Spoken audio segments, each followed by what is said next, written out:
All right. Audio rolling? Yep. Perfect. Well, guys, welcome to the Vigilante podcast, episode 50. We are finally moving. We're finally here. Big moment, 50 episodes. That's a lot. That's huge. Next big episode is going to be 75, then 100, and then we'll just keep on pushing this thing, you know? This is really going to be cool just for not only us to look back on, but family, friends, at the end as we start reaching the pinnacle of our journey. You know, people will be able to come back. We'll be able to come back. Man, look where we were at. Look at what happened. Look at how it started. How much you've grown even just talking into it, like. Right, and how it doesn't get scary anymore. Right. Like you just get comfortable being able to talk and relax. Which is weird at first how nervous you would get. Right.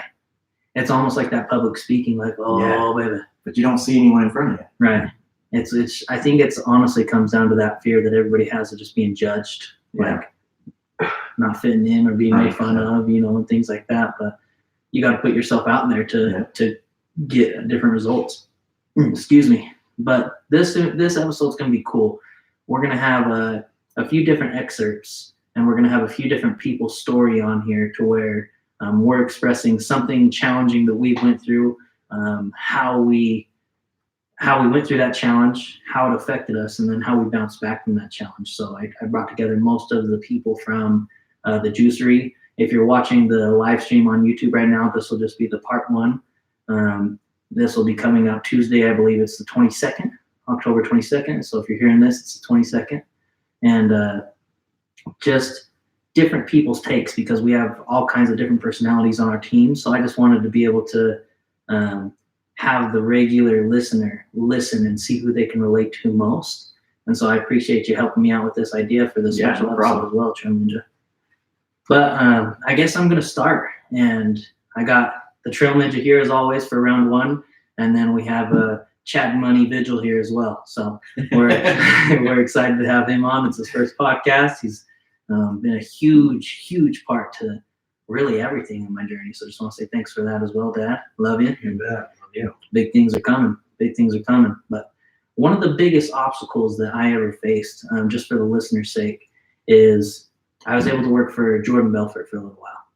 And it was what a roller coaster of emotions. I mean, that's a story we'll break into in future podcasts as well, like from beginning to end.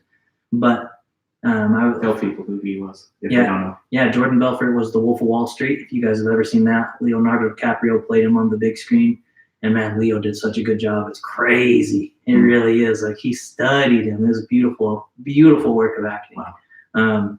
But I was offered an opportunity to work for Jordan Belfort and started working from home, doing some remote work for a company of his, which would like book training seminars, whether it be going to an executive team at a corporate office and getting all the C-level executives on the same page and helping them to consult and get on the right path, or whether it be speaking to thousands of people on stage for a motivational seminar or a work seminar or training seminar, anything like that, or going to a company and getting their entire floor, like if it was a sales floor, getting their entire floor on the same page, working with some scripting work, writing what to say, how to say it, because most people don't know that communication is really less than 10% of the words itself.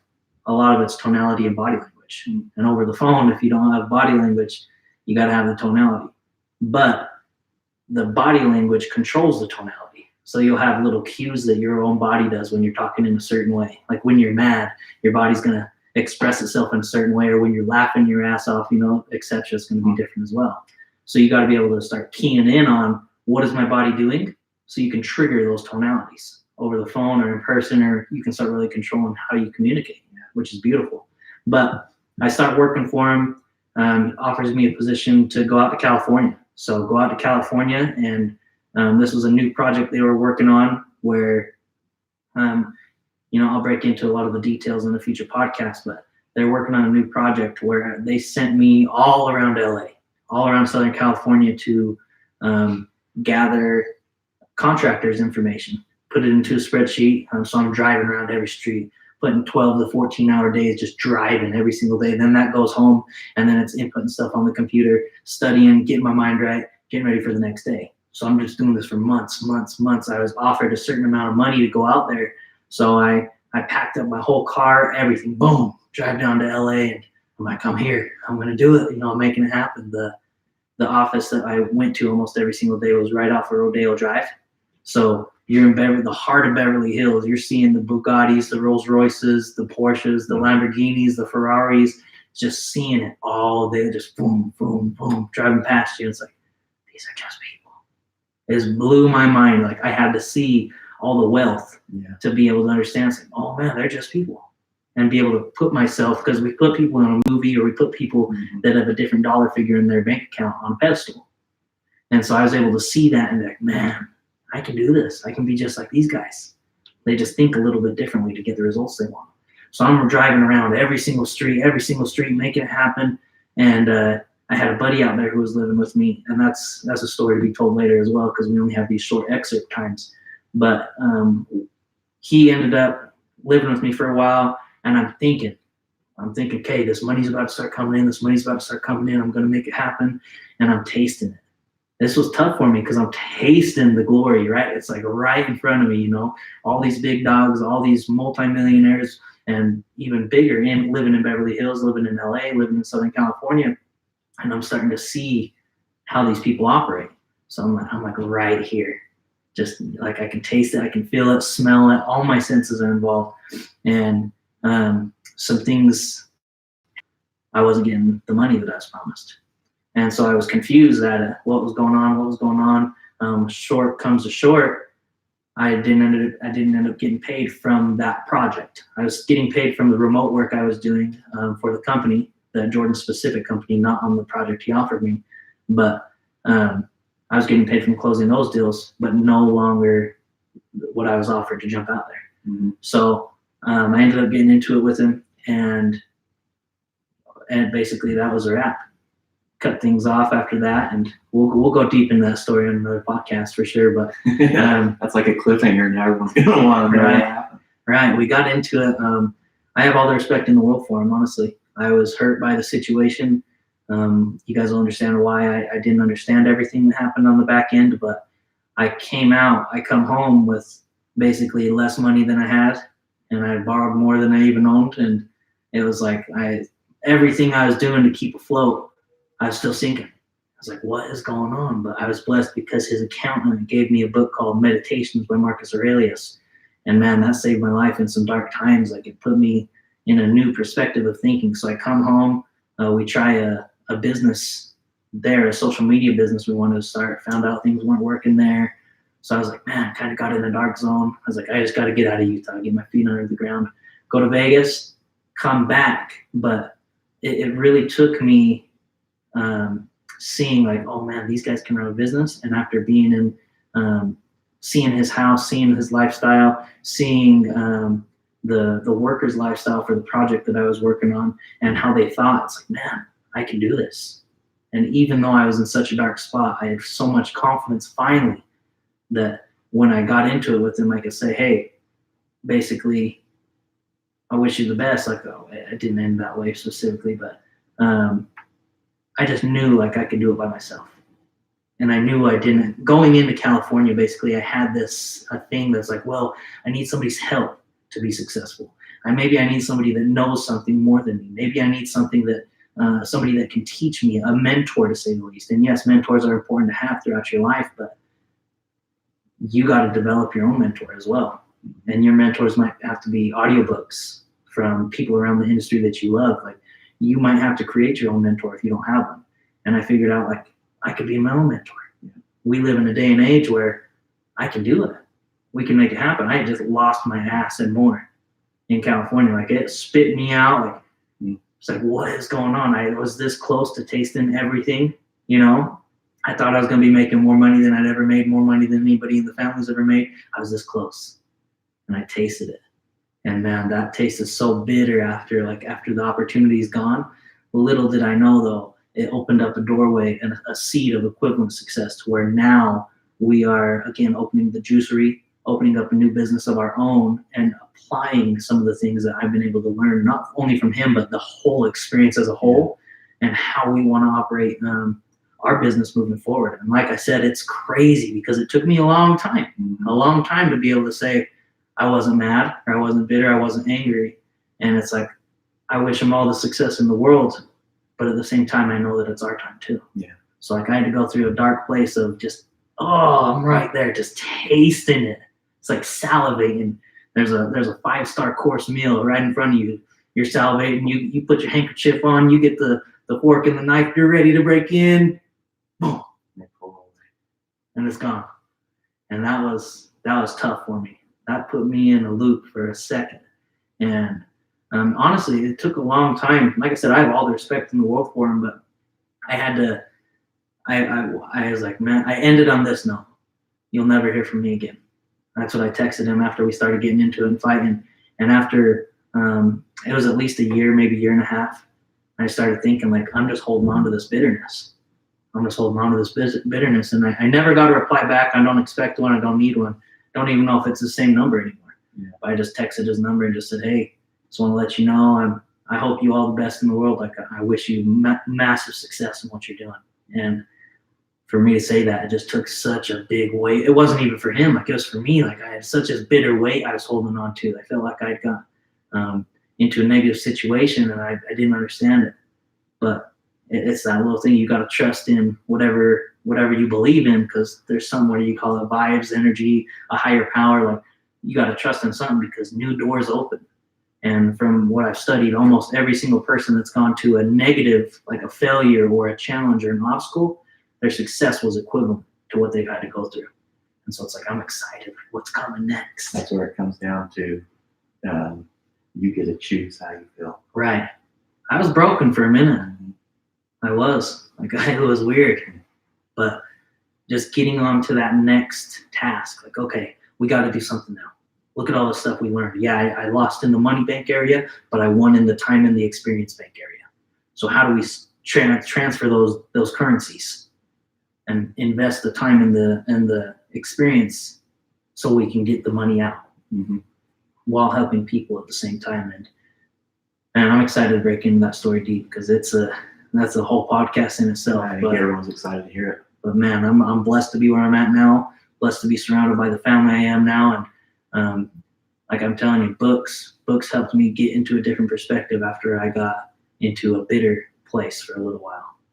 And saying you can get bitter, you can get better. And I was getting bitter for a little while, but I'm blessed to have a support system to get better. And if you guys are in a bitter spot, let us know, because I want to give you a hand up, not a handout, but a hand up to get on your own 2 feet again, like I had to, and like all of us have at one point. So Uncle Corey, the Trail Ninja, we'll go to your obstacle next and what it did to you and how you overcame it. So mine was probably, well, there's many. Yeah. The one I'm going to go over though is probably when I was in high school and running track. When I was a senior, I was pretty fast. I ran 100 meters, and I ended up with, I think about halfway through the year, they compiled a list of all the fastest times. Yeah. And I had the 3rd fastest time in the state. Yeah. Now it's not like a state meet where I ran against all the fastest, but time-wise, it was the 3rd fastest time. Yeah. So I had in my mind that I'm going to place in state, top 6. Right. No problem. Had some problems with my hamstrings. I kind of got through that from the first of the year. And we got to the region meet, which is the track meet right before state.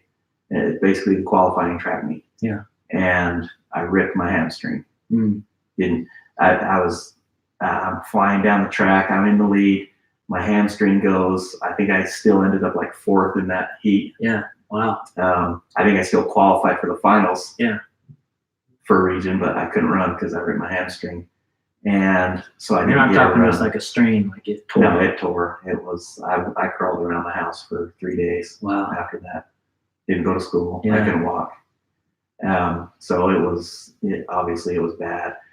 When it happened, I remember the thought going through my head right when it happened was, 1, I need to qualify for the finals so I can get there. So just push it through this. Right. And 2, I've got a week to get better and be ready for state. But obviously that wasn't going to happen. Yeah. So that was a major blow. Depression set in. Right. But I don't know. I think I've kind of been lucky. I've always had the mindset that shit happens. Yeah. I mean, what are you going to do about it now? Right. It's already done. So in that respect, I've been lucky where, yeah, I was depressed. I was pissed off. I think I had all those negative emotions. Wondering why me? Why does this have to happen? Right. I got a chance to do something here, and now I don't. Right. Why do they get taken away? Yeah, but then I also had that. Well, nothing you can do about it now. Right. So I was depressed, but I don't think I had that self-pity, if that makes sense. Right. I don't know how to explain it. You were in a dark spot, but you weren't going to let yourself dwell on it. Yeah. So I think what I learned from that was no matter what happens, you can come back from anything. I ended up running track at Weber State the next year. Yeah. Still had problems with my hamstrings because I don't know. I don't know about most people that have these problems, but once a hamstring goes, it's bad news forever. I mean, I was playing flag football probably 4 or 5 years ago. Yeah. Pulled it again. That's 25 years later. Right. You just I think, okay, I got this speed again. I got this same. I take off on a burst and pop. There it goes. That's so wild too, because the legs are your biggest muscle. Yeah. It's like that's important for functionality for sure. Yeah, but I did run at Weber State for 1 year. Had problems. That's the only year I could run. But then I started getting into more distance training. Yeah. Running. I started running out on the trails. Who would have thought you could run 20 miles on a trail and never hit the same piece of dirt the whole time, and go that distance. And go that distance. Right. And just do it. That's a long ways. So I started doing that. I loved being up in the mountains. Ended up running a 100-miler, a race, 100 miles. There again, who would have thought you could do that? Right. I never even in my wildest dreams would I imagine I'd attempt something like that. But I think from the day that I pulled that hamstring and wasn't able to do something that I really had my mind focused on, to being able to focus your mind and do something and complete it. That makes sense? Yeah, and being able to transition, like, okay, you're limited here in the sprints now. Right. How do you basically change that while getting the same result? Yeah, and it's weird because it's the competition part of it. Even though I'm not necessarily, when I'm running these races, I'm not necessarily competing to win. Yeah. It's a self competition. Right. I'm competing against myself to see if I can do it. One, if I do it again, see if I can better that time or whatever, Right. So I don't know. It's just the perseverance. Yeah. A lot of people can quit after something like that and just give up totally and just say, it's not for me or whatever. Right. But the perseverance to continue to go. Right. Whether it be from things got too hard on a certain situation, or an injury happened, or just out of pride, like somebody said you shouldn't or you couldn't, so you're like, all right, F it, I'm not going to then. Right. Like that could be very well, that could kill the momentum as well. Yeah, there's a lot of things people go through where they just give up. Yeah. Whatever the circumstance is, they just quit. I don't know. True. I've been lucky. I've never had that mindset. Yeah. I think it was ingrained as well, just by who you surround yourself with, who the parents were that raised you, how the household was ran. No, that's incredible.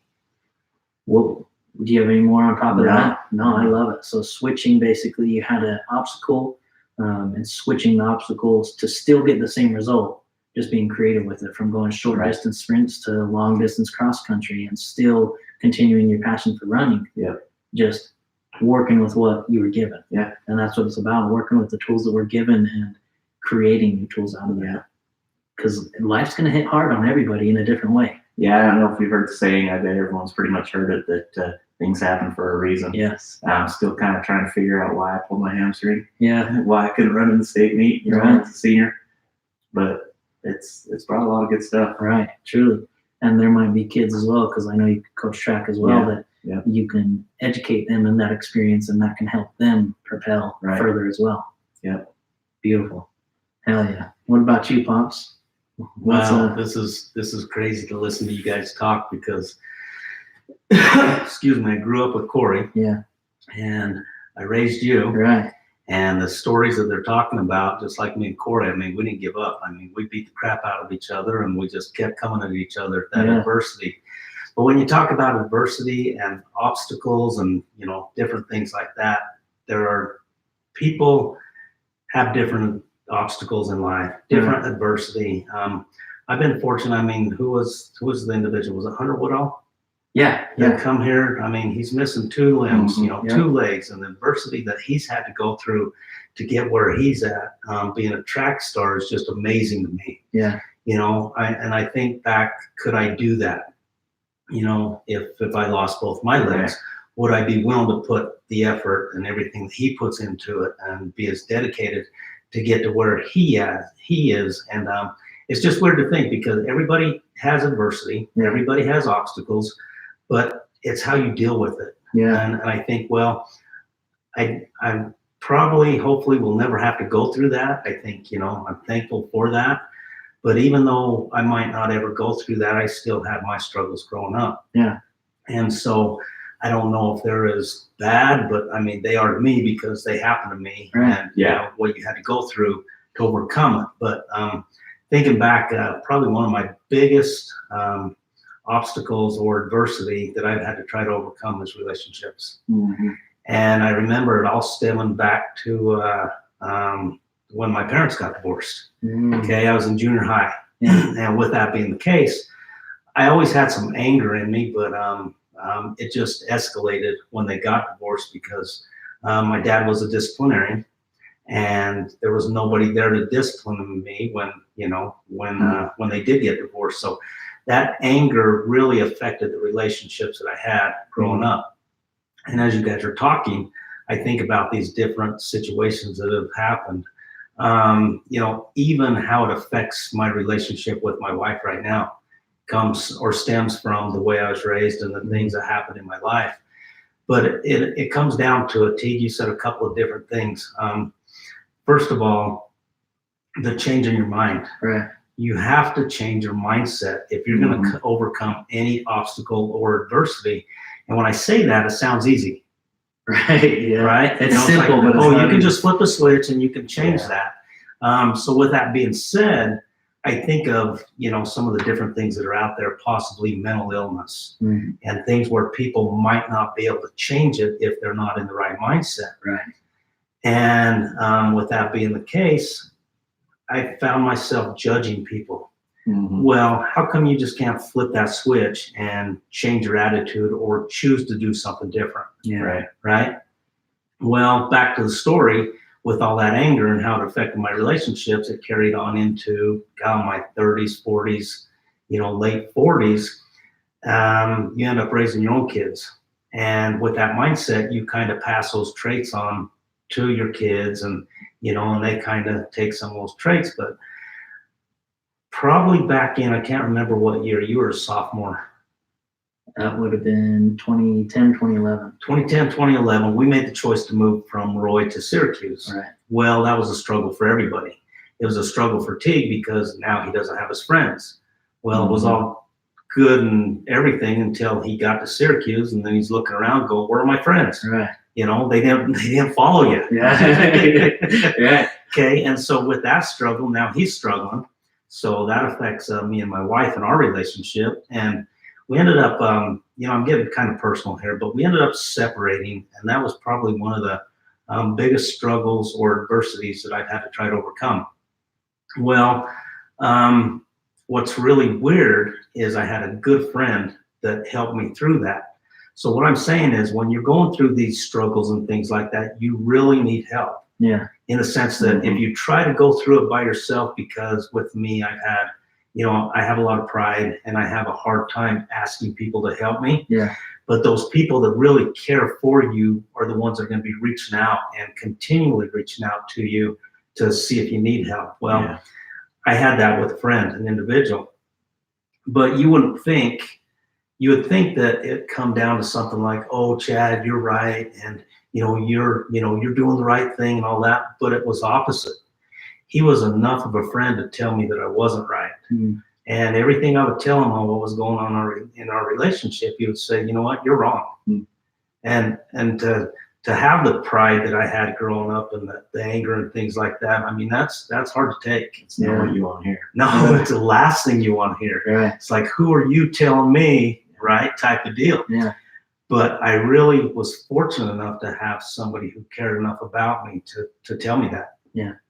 And to this day, even when we have conversations, he's been able to help me change my mindset from being very selfish to hopefully being less selfish.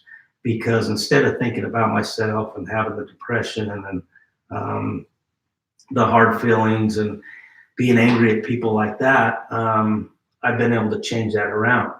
So with you talking about changing your mindset and reading the different books and studying successful people, they've all gone through adversity. Right. They've all gone through obstacles, but what did they do to become successful after that? Yeah. And I'm really, I'm convinced because you have to change the way you think. Mm-hmm. You can't continue doing the same thing over and over expecting the same results. Right. Right? Or expecting different results. Well, this individual, the way he would talk to me, would talk about that. And I would finally come to the point where I asked him, I said, how do you think like that? What changed your way of thinking? He said, well, I continue to do the same thing. I got the same results and I didn't like it. So I changed it. Yeah. And I'm going, how simple is that? Right. Right? It really is that simple. So a lot of times I deal with a lot of different people and they have their struggles and things like that. Well, a lot of times they continue to choose to go down the path they're going. Yeah. But I understand now that it took me a long time for somebody to really tell me over and over and over and over that you have a choice. Right. You have a choice in the direction you want to go. If you want to continue down the misery side of it, you can do that. If not, you can change your mind and, try to change that. And so I started seeing different results. But with me, I'm a little slower. And so you have to tell me 50 million times before it finally clicks in my head. I wouldn't say slow, or maybe stubborn. Really. I mean, I don't think it's slow. That's a good point. Like me, just hard-headed. That's a great. You don't want to hear it from people. Yeah.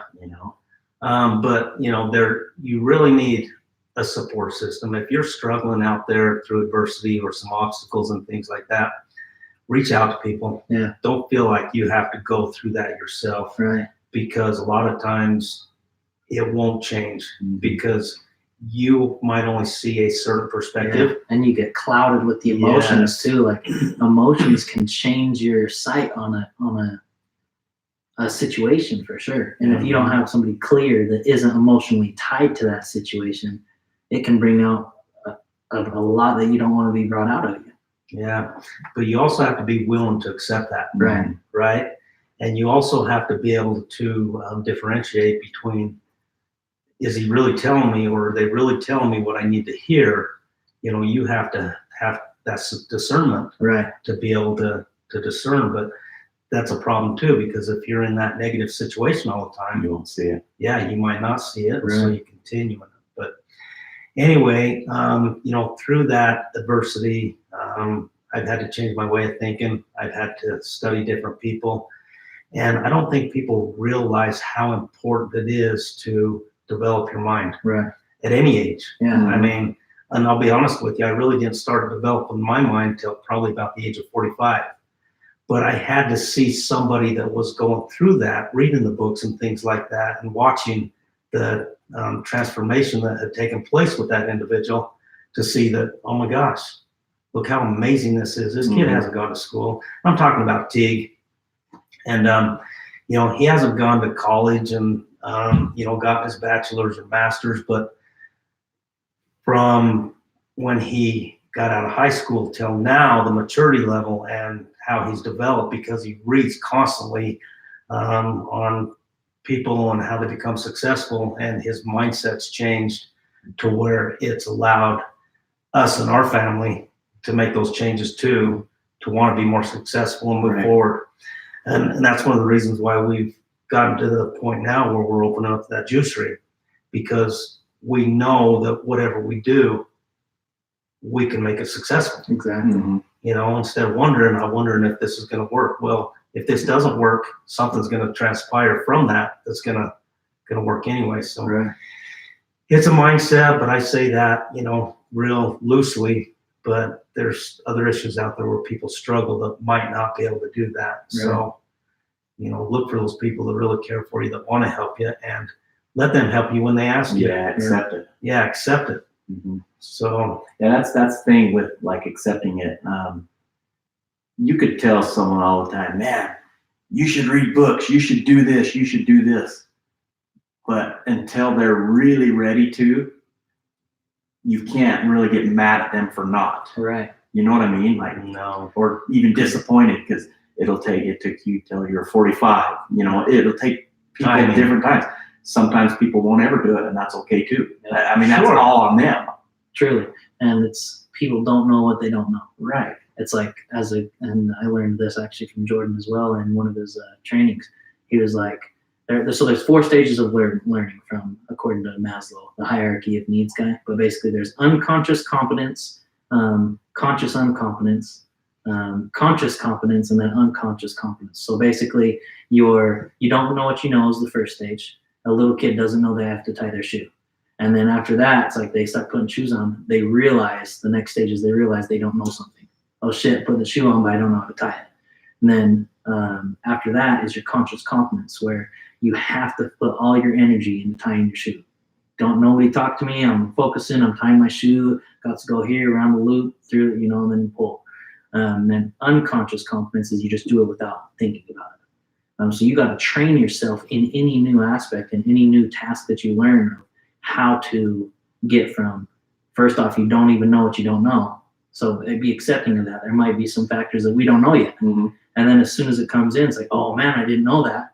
What else can I learn from it? Now you're putting all your energy to focus on learning this, learning how to change your mindset. Because most people, like at the beginning, they didn't know they could even change their mindset. So they're stuck in the rap until they can get to the point where it takes all their energy. It gets hard, but it's all your focus to change your mindset. And eventually, boom, you're at it. Just like tying your shoe, you don't even think about it anymore.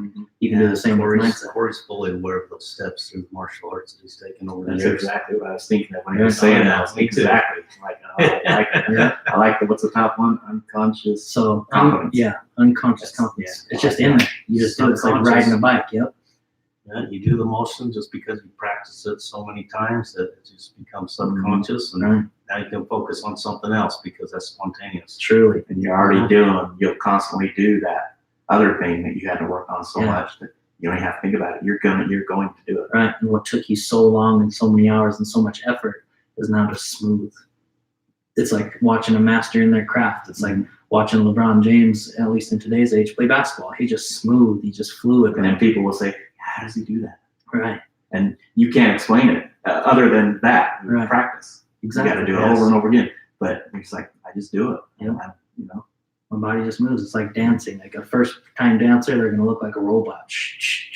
And then, it's and this is the same with martial arts too. Unless they're doing the robot. Right. Who comes to mind when Rob? we love you, Rob. But and then as they start practicing, it gets more fluid till they get on there and they just go. Their body just moves. It looks like water. Yeah. So it's beautiful. Get to that point. We'll have the next people. We got a couple other stories we'll be sharing on Vigilante podcast episode 50. So stay tuned for this one. Before I wrap up this first half of this episode, do you guys have anything else to say on your stories? No, I'm good. No, thank you for allowing me to be a part of this. Oh, thank you. Thanks for being on. Speaking in front of the mic, it's kind of intimidating. It's just weird. Wild, huh?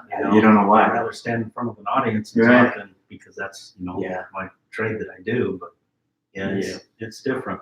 It took me a long time to realize that even though you don't know who's listening and how many people's listening, it doesn't matter. Yeah, the right person will hear it at the right time. It's weird. You're right, and that's what we're here for. Yeah. The thing about it is you got to get past yourself. Right.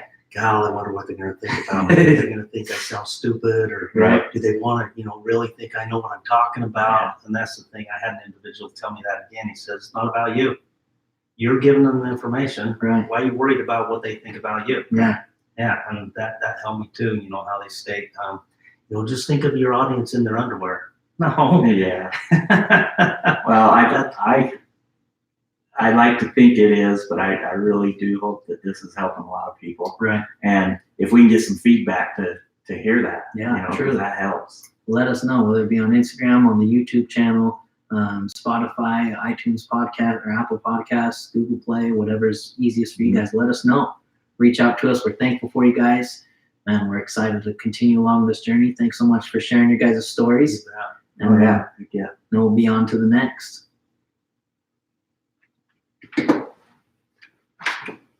Very good.